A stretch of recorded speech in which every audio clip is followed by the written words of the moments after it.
नमस्ते दोस्तों। आज अपन ना कुछ फिलोसॉफिकल बातें करेंगे। आज का जो अपना लेक्चर है ना, एकदम डीप डाउन जाएंगे कि भाई ज़िंदगी क्या होती है। ज़िंदगी के बारे में कुछ चार बातें करेंगे, क्योंकि आज का जो अपना आर्टिकल है, article 21, protection of life and personal liberty.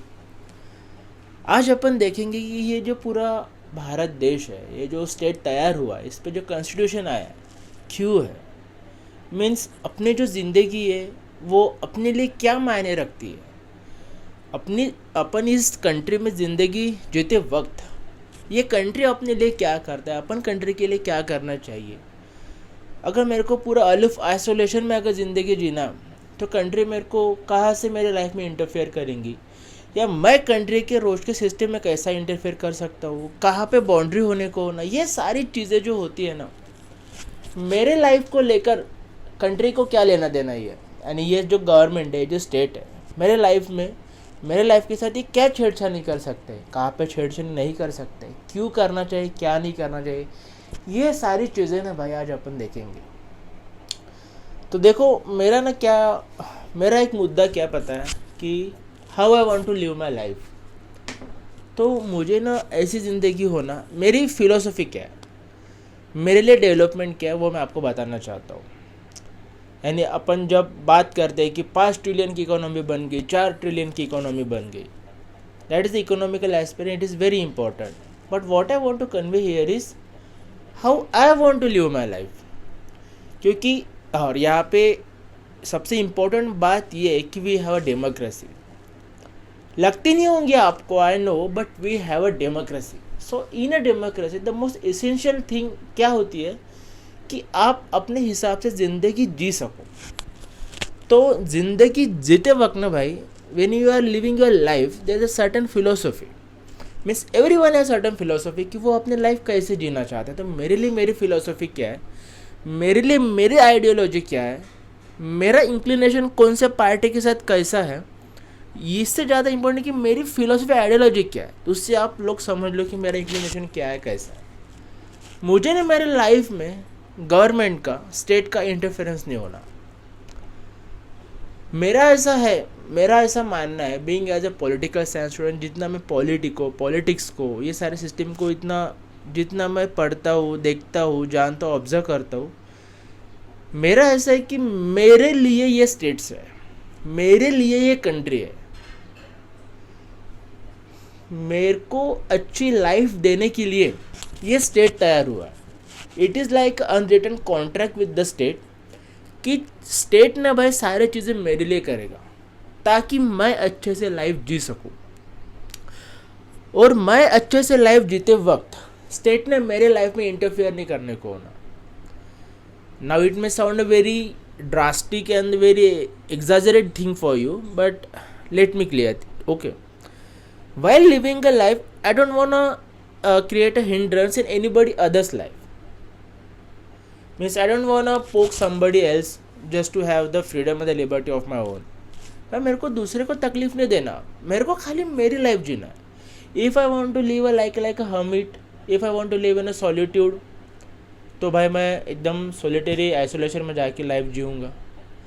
अगर मेरे को यानी लद्दाख के उधर कुछ जाके एक आधा झोपड़ा बांधना है, या झोपड़ा भी नहीं बांधना है, I just want to roam like a nomadic people, तो सरकार ने ना वहाँ पे कि तू क्यों घूम रहा है, क्या ईट खा रहा है, यहाँ पे नहीं जा सकता, यहाँ पे तेरे को परमिट लगेगा, ये सारी चीज़ें नहीं होना।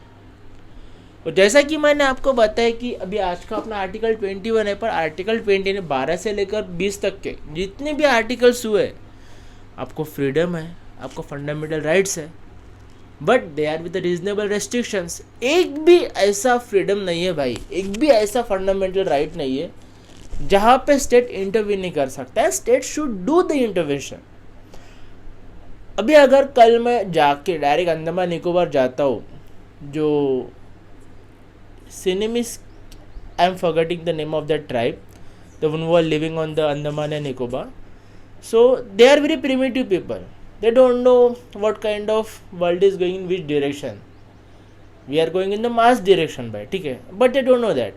And if I am going there and if I am indulging the way of their life, then वो तो गलत है ना भाई. अभी लक्षद्वीप का ट्राइबल कम्युनिटी पूरा अलग है, We need to have a kind of permit to go there. We need to have a permit to go in the Arunachal Pradesh, in the Mizoram, Manipur, Nagaland. So I had to take the permission. That is different thing. But what I am saying is, अगर मैं जीना चाहता हूँ, कुछ खाए पीना भी है, यानी जैसे जैनिज़्म में होता है, एक उनकी प्रथा होती है कि you may call it suicide but it is their tradition, कि वो खाना पीना छोड़ देते हैं और वो समाधि ले लेते हैं. Now it's their liberty to do that. अभी यूथनेशिया जो होता है कि if somebody want to end their life, क्योंकि उनका बहुत ट्रबलसम लाइफ शुरू है, they are going through so much of pain and all, तो वहाँ पे भी सरकार के लॉज बने. So what I want to say here is कि अगर मेरे को मेरे हिसाब से लाइफ जीना है तो state should not interfere in my life. मैंने नई गाड़ी ली और मैं पूरे ट्रैफिक्स के जो रूल्स होते हैं, ट्रैफिक के जो पूरे जो रूल्स होते हैं, जो ड्राइविंग करते समय जितने भी रूल्स होते हैं, अगर वो मैं पूरे फॉलो कर रहा हूँ. If I am driving into my lanes, I am giving horn, जहाँ पे हॉर्न नहीं बजाना है वहाँ मैं हॉर्न नहीं कर रहा हूँ, पूरे ट्रैफिक के रूल्स फॉलो कर रहा हूँ, तो भाई गवर्नमेंट यूँ ही आके नहीं चल तेरे को चालन देने का, मेरे से अननेसेसरी टोल नहीं लेने का भाई, क्योंकि मैंने रोड टैक्स तो वैसे भी भरा है, गाड़ी लेते समय गाड़ी का टैक्स भी भरा है, व्हीकल टैक्स, सब टैक्स भरा है, और उसके ऊपर से अब मैं ऐसे टोल टैक्स भी ले रहा हूँ. If I am asking you a question, you should give me a answer. You are obligatory to me. You are a public servant. You are a government servant. देखो भाई, मैं गुस्सा नहीं कर रहा हूँ, बट चीज़ ये हो जाती है कि government should not be like as if it is their some kind of nobility और वॉट, और जो प्राइम मिनिस्टर प्रेसिडेंट है their some kind of crown और वॉट. भाई वो नहीं है. We have a republic in this country. मेरे को इस भारत देश में ज़िंदगी जीते समय मेरे को अच्छी हवा होना, मेरे को करप्शन फ्री सोसाइटी होना, मेरे को सोसाइटी ऐसी होना कि जहाँ पे मैं कुछ चीज़ें बोल सकूँ विदाउट कंसिडरिंग दैट कि इसके कॉन्सिक्वेंसेस क्या हो गए. मेरे को मेरी ज़िंदगी जीना है ना, I want to express something. अभी इसका मतलब ये भी नहीं कि मैं कुछ भी बक दूँ, कुछ भी यानी ऐसी कुछ चीज़ें बोल दूँ कि मैं किसको डिफेम कर रहा हूँ, नहीं वो नहीं. I am not inciting the violence, that is different thing. But if I am doing some kind of constructive criticism, अगर मैं मेरे रिलीजन के ऊपर भी कुछ कंस्ट्रक्टिव क्रिटिसिज्म कर रहा है या दूसरे रिलीजन के ऊपर भी कुछ कंस्ट्रक्टिव क्रिटिसिज्म कर रहा है in very good words, not in a crash language and all, तो वो चीज़ें समझ लेने की समाज में ना भाई मैच्योरिटी रहने को ना, ऐसा समाज होना मेरे को. और एक बात आप हमेशा ध्यान में रखो कि जिसके पास रिसोर्सेस होती है और जिसके पास पावर होता है ना, वो ऐसा समाज तैयार कर सकता है. करण जौहर का अगर स्टूडियो सबसे ज़्यादा पावरफुल और पैसे वाला है तो देन ही शुड डिसाइड कि what kind of movies should go into the theatre. अभी अनुराग कश्यप और विक्रमादित्य मोटवानी वो तो पहले से गरीब लोग भाई, गरीब लोग इन द सेंस और कि उनकी जो मूवीज़ तो नहीं चलती, उनका प्रोडक्शन हाउस इतना स्ट्रांग नहीं है, तो वो इतना नहीं अबंडेंस में मूवीज़ कैसे तैयार करेंगे भाई कि जो सोसाइटी को पुश करे, अपलिफ्ट करे. बट करण जौहर के पास अगर पैसा है तो उसने वो करने को ना, he should not sell the fantasy dreams to the people वो living in to the village, जो बेचारे खेत में काम करके आ रहे और फिर वो देखे स्टूडेंट ऑफ द ईयर, फिर उनके दिमाग में वो चल रहा है कि भाई ऐसा ऐसा कॉलेज होता है जहाँ पे गाड़ियाँ लेके बच्चे आते. अभी ऐसे कॉलेज है भी मुंबई में, बाहर भी होते होंगे और उनके बच्चे जाते भी होंगे. बट जो फैंटेसी ड्रीम लैंड जो why I am telling you this, क्या हो जाता है ना यार, मैं इतना चीज़ें बताना था कि मेरा चेन ऑफ थॉट में वही ब्रेक हो जाता है ऐसे. Okay, so what I want to say here is कि जो पावरफुल पीपल इस सोसाइटी को पुश कर सकते हैं, तो पावरफुल पीपल यानी जो पॉलिटिक्स में जो पॉलिसीज़ बनाते हैं, तो उन्होंने ऐसा समाज का उच्चाटन अपलिफ्टमेंट ऐसा करने को ना कि everybody should have the liberty to live their own life the way they want to live. The most essential thing here is politics. अभी कुणाल कामरा वाला case, now I don't want to support Kunal Kamra और ना मुझे उसको क्रिटिसाइज करना है. मेरे को ये बोलना है कि भाई आज अपन अपने देश में पॉलिटिशियंस को उनके ऊपर कुछ व्यंग यानी काइंड ऑफ सटायर अपन क्यों नहीं कर सकते? क्या अपना जो भारत देश है वो उसकी जो सोसाइटी वो इतनी इमेच्योर है? I am just asking to you, are we are so immature that we can't take a satire on our politicians? एक सलमान रश्दी की मैंने शॉर्ट देखा था, रील आई थी कि शॉर्ट जो भी होगा, वहाँ पे ना वो अपना जो पुराना स्क्रिप्चर है, जो नाट्य यानी नाटक जो अपने जो उसकी जो ट्रेडिशन है ना, तो इट्स मैं आपको शॉर्ट में बताता हूँ कि गॉड्स एंड डेविल्स उन्होंने भाई एक नाटक का अरेंज किया क्योंकि वो बोर हो गए। So being bored they arrange नाटक प्रोग्राम। तो वहाँ पे ना भाई सटायर शुरू हो गया, they are having a satire over the devils demons gods. तो वहाँ पे थोड़ा हो गया भाई कि how can you criticize as and all. तो वहाँ पे गॉड्स ने बोला कि ये जो स्टेज है, on this stage everything is, सब चल जाएंगे वहाँ, everything is allowed, nobody can restrict them, nobody can question them. तो मैं ये नहीं बोल रहा कि आज के दिनों में भाई कि स्टेज पे कुछ भी चल लो आप, no, one should not defame anybody, one should not incite the violence and one should not give threat to somebody. ये 3 चीज़ें छोड़ के ना भाई आप कुछ भी करो ना यार, क्यों नहीं करने को ना? आप गवर्नमेंट के पॉलिटिक्स के ऊपर सटायर नहीं करोगे, आप गवर्नमेंट के पॉलिसीज़ को अगर क्रिटिसाइज नहीं करोगे, आप अपने chief minister, prime minister, president को अगर आप क्वेश्चन नहीं करोगे, respect of any party, Congress हो तो उनको करो, बीजेपी है तो उनको करो। तो अगर ऐसा नहीं होता है तो फिर काय की खाक की डेमोक्रेसी है? इस डेमोक्रेसी का मतलब भी क्या है? तो ये हो जाता है भाई मेरा राइट टू लाइफ में।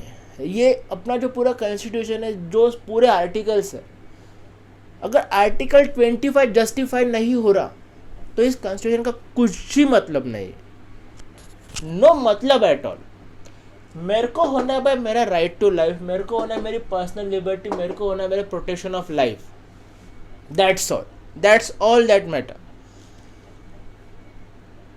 मेरे को यहाँ पे ज़िंदगी जीते समय अगर सोचना पड़ रहा होगा कि भाई मैं कैसे जीऊँ, तो फिर उसका क्या मतलब हुआ? जबकि अपना जो ट्रेडिशन है, जबकि अपना जो भारत की जो लैंड है, यहाँ पे न अपन हर वक्त ट्रूथ सीख करते कि मेरा ट्रूथ क्या होगा। सबके लिए उसका ट्रूथ अलग है। One nation, one culture, one language, ये सिस्टम नहीं है यहाँ पे। मैं मेरा ट्रूथ मेरे कॉन्शियस में जो मेरे लैंग्वेज में करूँगा, मेरे मदर टंग में करूँगा, उसका इंटरप्रिटेशन में हिंदी में करूँगा, बोलूँगा इंग्लिश में, कुछ भी हो, एवरीथिंग, पर वो मेरे हिसाब से होगा ना, मेरा जीने का तरीका मेरे हिसाब से होगा। तो वहाँ पे मेरे को गवर्नमेंट का इंटरवेंशन नहीं होना कि भाई तू यही लैंग्वेज में क्यों बात कर रहा, यही खाना क्यों खा रहा। और मैं ये कांग्रेस बीजेपी को दोनों को बोल रहा हूँ भाई कि मेरे को जैसी ज़िंदगी जीना है ना, आप मेरे लाइफ में इंटरफेयर नहीं करने का। क्योंकि भाई ये जो पॉलिटिक्स है, आप पॉलिटिक्स करो, आप डेमोक्रेसी है ना, आपको रिप्रेजेंटेटिव्स होना है, आपको जीत के जाना है, तो आप अपना पॉलिटिक्स करो। But while doing your own politics you should not interfere in a individuals lifes also. तो ऐसी ये सारी चीज़ें हैं। तो ये थोड़ा यानी ये सारी चीज़ें मैं क्यों बोल रहा हूँ पता है क्या? क्योंकि जो वाइडर इंटरप्रिटेशन जो दिया था सुप्रीम कोर्ट ने, जो आगे आएगा, तो उसके अकॉर्डिंग खाली आपको राइट्स मिलना, खाली आपको कुछ सर्टन अगर आप पे कुछ इनजस्टिस हो जाता है, आप कोर्ट में जाओ तो जस्टिसेबल राइट्स होना, खाली इतना नहीं होता। राइट टू लाइफ, ये जो सारी चीज़ें हैं ना, article 21, to live with the dignity, एक अच्छे रिस्पेक्ट के साथ, अच्छा पानी पीने को होना वहाँ से लेकर तो मैं कहीं भी घूमने को जा सकता हूँ मेरे हिसाब से वहाँ तक, वो होता है भाई पर्सनल लिबर्टी। जहाँ पे आपको सफोकेशन महसूस ना हो, जहाँ पे आपको किसी का डर ना लगे, जहाँ पे ये ना हो भाई कि रणवीर अलाहाबादिया को भी अरेस्ट हो सकती है। अगर कोई बच्चे को लगेगा कि अगर मैं बहुत बड़ा हो गया, पैसे वाला हो गया, तो अगर मैं सेफ हूँ, तो नहीं, यानी ऐसा तो नहीं छोड़ने को ना कि भाई पैसे वाला बड़ा आदमी सेफ है। Even the poorest of poor people should be safe in this country, but वो नहीं होता। गरीब आदमी की तो वैसे भी कीमत नहीं इस देश में। और मेरे को आम जनता को पूछना है कि आप इतना आप इतना सेंसिटिव क्यों हो जाते हो फॉर सर्टेन आइडियोलॉजी और फॉर सर्टेन पार्टी और फॉर सर्टेन फिलोसफी पे? हर एक का जीने का अपना तरीका ही अलग है ना यार। यही तो भारत देश की बहुत बड़ी ब्यूटी है कि every one can live and every one should live and every one was living. जो अपना पुराना काल था, देखो भाई, फर्स्ट एडी में आया क्रिश्चियनिटी, 7वीं एडी में आया इस्लाम। अपने भारत में फर्स्ट एडी के पहले अलग अलग यानी ब्रांचेस निकल गए, जैनिज़्म, बुद्धिज़्म। तो उसके पहले तो ऐसा कोई हिंदुइज्म कलेक्टिव ऑर्गेनाइज रिलीजन से बोलने से अच्छा अपन बोलते कि अलग अलग स्कूल ऑफ थॉट्स थे, बराबर है। कोई शैविज़्म फॉलो करता, कोई वैष्णविज़्म फॉलो करता। तो इतने अगर जब ब्रांचेस हो सकते हैं वैराइड, और उसके हिसाब से अगर लोग रह रहे, एक वैष्णवाइट शादी कर रहा है एक शैवाइट से, और उसमें से जो उनको यानी ऑफस्प्रिंग हो रहा है, इफ़ दे आर फॉलोइंग शक्तिज़्म, वो भी अलाउ था और वो आज भी होता है। तो जब आप लोगों को यानी आज हर एक का जीने का तरीका अलग है, तो उससे प्रॉब्लम कैसे हो सकता है अनलेस एंड अनटिल वो रास्तों पे आके।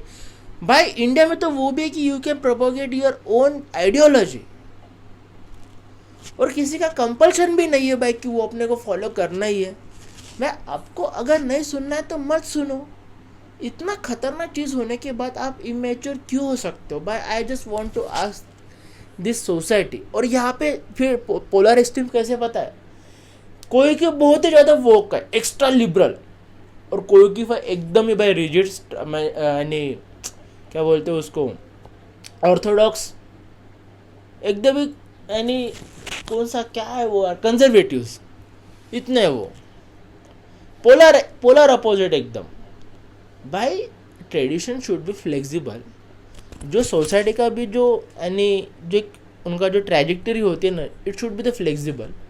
नई नई चीज़ें आने को होना, it is for the all the religions and all the caste and race. मैं अभी यहाँ पे फिर क्या हो जाता है, तूने उसके लिए नहीं बोला तो अब तू चुप रहा। मैं सबके बारे में बोल रहा भाई।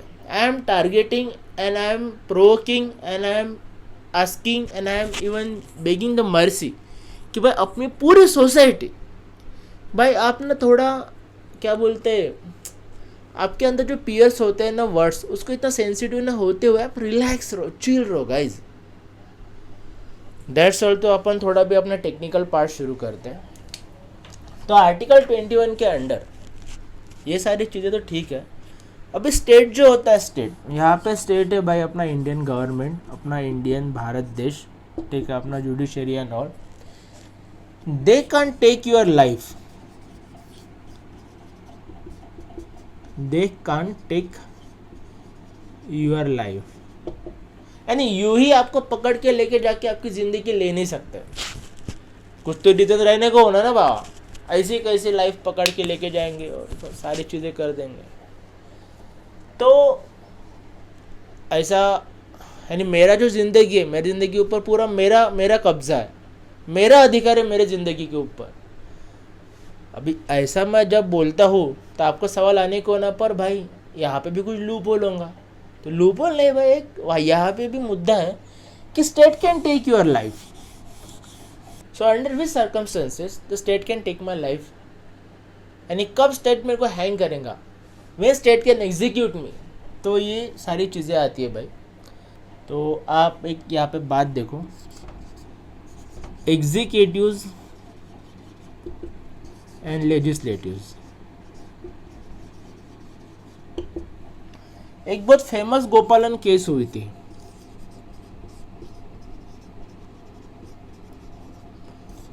तो ये गोपालन केस है भाई 1950 की। तो तब सुप्रीम कोर्ट ने बोला ये जो आर्टिकल 21 के अंडर जो आपको प्रोविजंस बोलने से आपको जो सिक्योरिटी मिलती है आपको लाइफ को लेकर, वो ना भाई खाली एग्जीक्यूटिव से है, वो आपको लेजिस्लेटिव से नहीं है। क्या बोल रहा हूँ मैं यहाँ पे? मैं यहाँ पे ये बोल रहा हूँ, पर सबसे पहले आपको मैं फिर से याद दिलाना चाहता हूँ कि एग्जीक्यूटिव्स क्या होते हैं, लेजिस्लेटिव क्या होते हैं। तो ये जो एग्जीक्यूटिव्स है ना भाई, president, prime minister, cabinet ministers, those are the executives. और उनकी जो पूरी सिस्टम होती है, फिर जो गवर्नमेंट के ऑफिसेस होते हैं, these are all executives, bureaucracy and all. Legislative क्या है, अपना पार्लियामेंट जहाँ पे लॉज बनते। तो सुप्रीम कोर्ट ने बोला कि ये जो एग्जीक्यूटिव्स होते हैं ना, ये आपसे आपकी लाइफ छीन नहीं सकते, उनको कुछ पावर नहीं है। यानी at the end of the day खाली लेजिस्लेटिव के पास ऐसा अधिकार है कि वो आपसे आपकी लाइफ छीन सकता है। लेजिस्लेटिव यानी कौन? पार्लियामेंट। पार्लियामेंट ऐसे कुछ लॉज बनाएंगे या ऐसे कुछ उनके लॉज बनाए कि अगर वो लॉज का ब्रीच होता है तो फिर लेजिस्लेटिव आपसे आपकी लाइफ ले लेगा और आपको सलाखों के पीछे एक तो डालेगा, या आपको एग्जीक्यूट करेगा, या आपको फांसी दे देगा। तो लेजिस्लेटिव कर सकते हैं भाई, एग्जीक्यूटिव नहीं कर सकते। ऐसा सुप्रीम कोर्ट का बोलना था इन द गोपालन केस इन द 1950। तो इसके ऊपर क्या हुआ, फिर है भाई मनेका गांधी केस। नहीं, इसके पहले मेरे को आपको एक बात बतानी है कि ये जो सिस्टम है अंडर गोपालन केस, ये था भाई by the procedure establish by the law. यानी मैंने आपको बहुत पहले एक एग्जांपल दिया था कि लॉ क्या है कि 7 बजे के पहले आपको घर पे आना है, 7 PM के पहले, ठीक है, ऐसा लॉ है। अभी लड़का अगर भाई 7 के बाद घर आता है तो उसको पनिशमेंट है ही है, फिर उसकी लाइफ का कुछ लेना देना नहीं, उसके पिताजी या माताजी उसको पनिशमेंट देंगे ही देंगे, क्योंकि प्रोसीजर एस्टेब्लिश बाय लॉ क्या है कि तेरे को 7 PM के पहले घर आना है, बराबर है, तो उसको सज़ा मिलेंगी। तो वैसे ही भाई कि अपने लेजिस्लेटिव ने अगर पनिशमेंट दिया है कि इफ़ यू आर मर्डर, अगर आप किसी का मर्डर कर रहे हो और फिर वहाँ पे तो भाई लॉ ब्रीच हो गया ना, तो आपको सज़ा मिलेगी, ठीक है। तो वहाँ पे आपको प्रोविजन यानी सिक्योरिटी बाय एग्जीक्यूटिव से वो आपको सज़ा नहीं दे सकते। आपको जो लॉ बनाया है ना भाई, उसके अंडर आपको सज़ा मिलेगी। तो फिर उसके बाद क्या हुआ, मनेका गांधी केस आई 1978। मनेका गांधी कौन है? Maneka Gandhi is the wife of Sanjay Gandhi. Sanjay Gandhi is the बड़ा बेटा ऑफ इंदिरा गांधी, राहुल गांधी के चचा, ठीक है, वरुण गांधी के पिताजी, और वरुण गांधी की माताजी है मनेका गांधी ना। वरुण गांधी इस भी वो ना बीजेपी की खासदार हुआ करते, means he was the MP from the BJP. उनका पटा नहीं भाई कांग्रेस के साथ, तो वो बीजेपी के साथ चले गए। और वो ना थोड़ा उन्होंने हेड स्पीच जैसा उनका विषय हो गया था, but I want to tell you he was a poet, he is a poet, a very good poet actually. और काफ़ी यानी जन सामान्य इंसानों के बीच में जाके वहाँ पे वो काम करते हैं। ही is a very good politician, ऐसे अपन बोल सकते हैं, and very good learned politician. अगर वो कांग्रेस में रहते तो काफ़ी मदद हुई रहती राहुल गांधी को, ऐसा मुझे लगता है। पर खैर जो अभी है नहीं, तो उसके ऊपर अपन क्या ही बात करेंगे। तो मनेका गांधी केस, मनेका गांधी 1978। तो सुप्रीम कोर्ट ने क्या किया भाई, यहाँ पे वाइडर इंटरप्रिटेशन दिया। वाइडर इंटरप्रिटेशन वो क्या बोले कि भाई 7 PM का रूल है ना, और फिर रमेश आ रहा है भाई 7 बजे के बाद घर पे, तो यहाँ पे फॉलो हुआ भाई ड्यू प्रोसेस ऑफ लॉ, यानी American system, due process of law.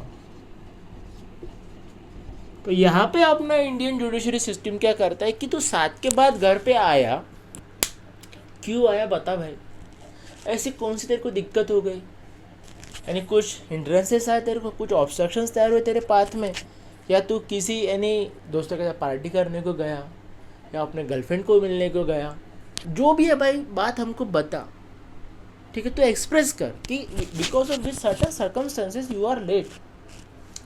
अभी तू तेरे को बोलना भी नहीं है तो भाई तेरे को तो सीधा लॉ के अंदर हम अंदर डाल देंगे या एग्जीक्यूट ही कर देंगे। मैं रमेश के बारे में बात नहीं कर रहा हूँ, मैं इन जनरल बात कर रहा हूँ। तो अगर तुम्हारा रीजनेबल है, ड्यू है, ड्यू प्रोसेस ऑफ लॉ के अंदर अगर वो पूरा रीजनेबल है, तो भाई तेरे को सज़ा क्यों होंगी। और अगर तूने कुछ क्रिमिनल एक्टिविटी की भी है तो उसके पीछे का मोटिव, इंटेंशन, सर्कमस्टांसेस वो देख के फिर सरकार तुमको सज़ा देंगी। तुम्हारा लाइफ के साथ फिर तब खिलवाड़ करेंगी under due process of law कि भाई ये क्रिमिनल एक्टिविटी क्यों हुई है। अभी कभी कभी किसी के हाथ से मर्डर हो जाता है, बट क्यों होता है, एकदम सडन इंस्टिंक्ट हो जाती है उसकी, यानी एकदम in the rage, in heat of a moment, तब अगर मर्डर हुआ, अगर उसकी पूरी हिस्ट्री एकदम क्लियर है, वो पूरा अच्छा इंसान है, बट कुछ ऐसे सरकमस्टांसेस तैयार हो गए और रेज में एकदम उसने किसी को मार ही दिया। बट इन अपोज कोई एक ऐसा आदमी की एक औरत है कि जिसकी पूरी हिस्ट्री ही थोड़ी गड़बड़ है, जहाँ पे उसने पहले भी कुछ कांड किए हुए हैं, जो प्लान करके, अगर 2 महीनों से प्लान करके अगर मर्डर किया है, so he is dangerous for the society, and if he's dangerous for the society, the state should take his life.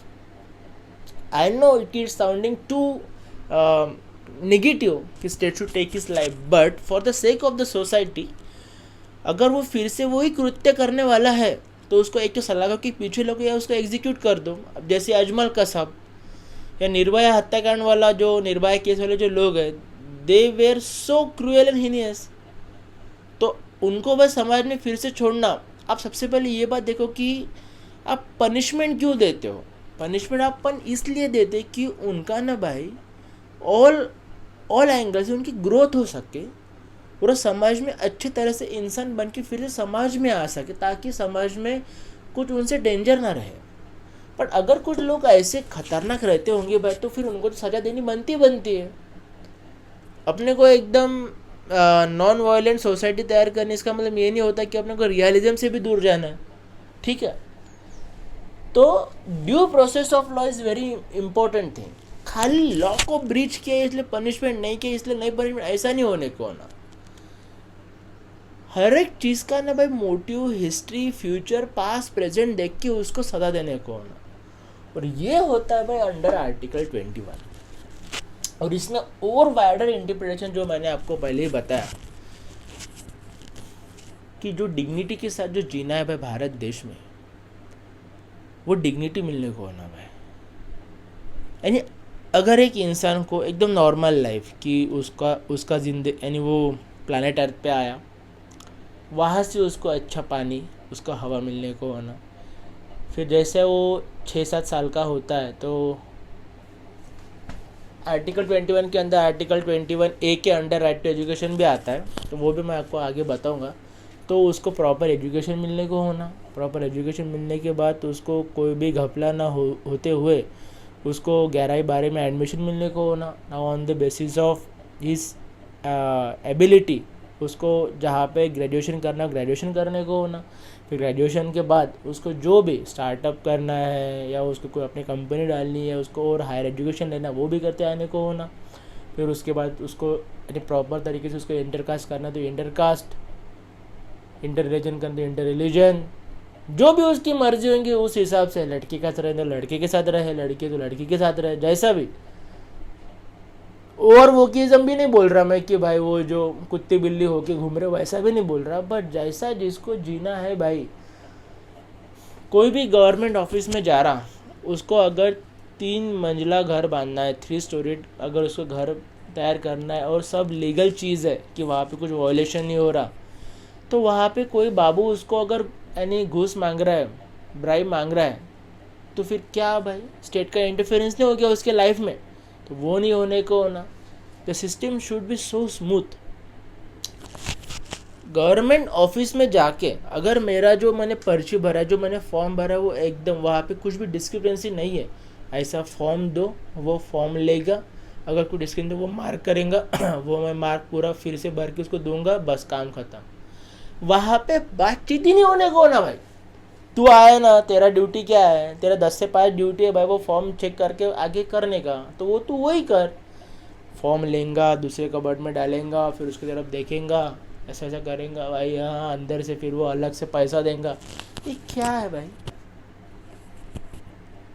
Red tapism, लाल फीतशाही, ये है भाई अपने ब्यूरोक्रेसी के अंडर जो रेड टेपिज्म है ना, कि जो फाइल आगे नहीं बढ़ाने की, ये जो अंग्रेज़ों के ज़माने से जो शुरू है कि खीसा भरो वृत्ति, यानी मराठी में बोलते उसको खीसा भरो वृत्ति, यानी अपना ही जेब फुल करने का, बाद में पूरी दुनिया के बारे में सोचने का। तो ये एक ऐसी सोसाइटी में रहने को होना। बराबर है, साइंटिफिक अप्रोच रहने को ना भाई। इसी के साथ जो ट्रायल जो अपना जुडिशरी सिस्टम है, वो जुडिशरी सिस्टम में स्पीडी ट्रायल्स होने को होना, हर एक को घर मिलने को होना, हर एक को इंटरनेट सुविधा भी मिलने को ना। अगर उसके पास पैसा है फिर भी अगर उसको इंटरनेट सुविधा नहीं मिल रही BSNL की तरफ से, क्योंकि BSNL तो भाई भारत की कंपनी है ना, तो गवर्नमेंट की जिम्मेदारी है भाई प्रॉपर, अगर आपको कॉम्पीट करना है जियो के साथ, अब स्टारलिंक आ रहा है, तो you should provide a proper internet guys. साला BSNL से प्रॉपर इंटरनेट ही नहीं आता। तो ये सारी चीज़ें मेरे को एक डिग्निफाइड लाइफ जीने के लिए ना भाई होना, and state should provide it. अगर स्टेट ये सारी चीज़ें प्रोवाइड नहीं कर रहा तो मैं आर्टिकल 21 का करूँ क्या? तो इसी के साथ भाई अपन आज का लेक्चर ये ख़त्म कर, नहीं रुको, आर्टिकल 21 रह गया ना भाई, आर्टिकल 21A। सो यही आर्टिकल के अंडर आर्टिकल 21A है, जहाँ पे राइट टू एजुकेशन।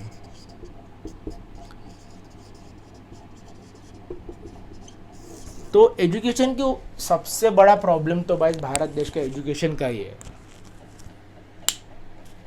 1947 को अपन आज़ाद हुए, कैमरा शुरू होते,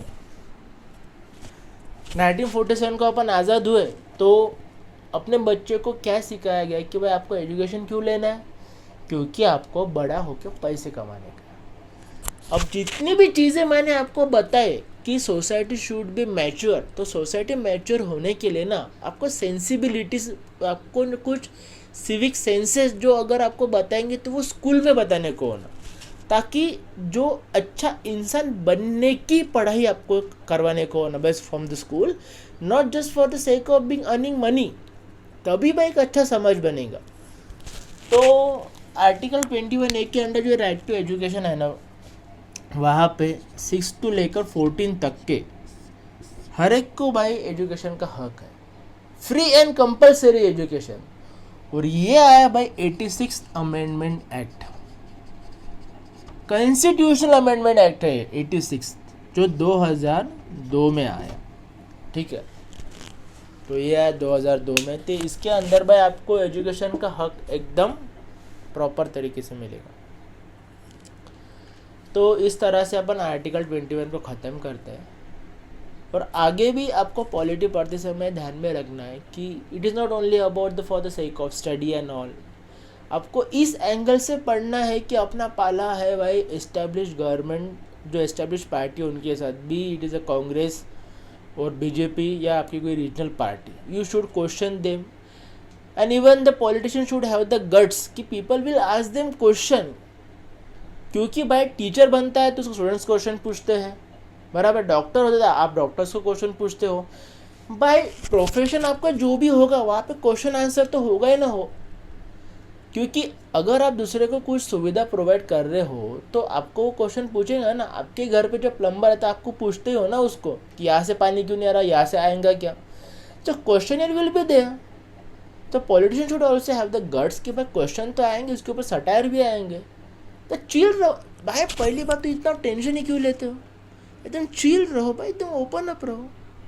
that's all, love you guys, thank you. आप सब्सक्राइब करो।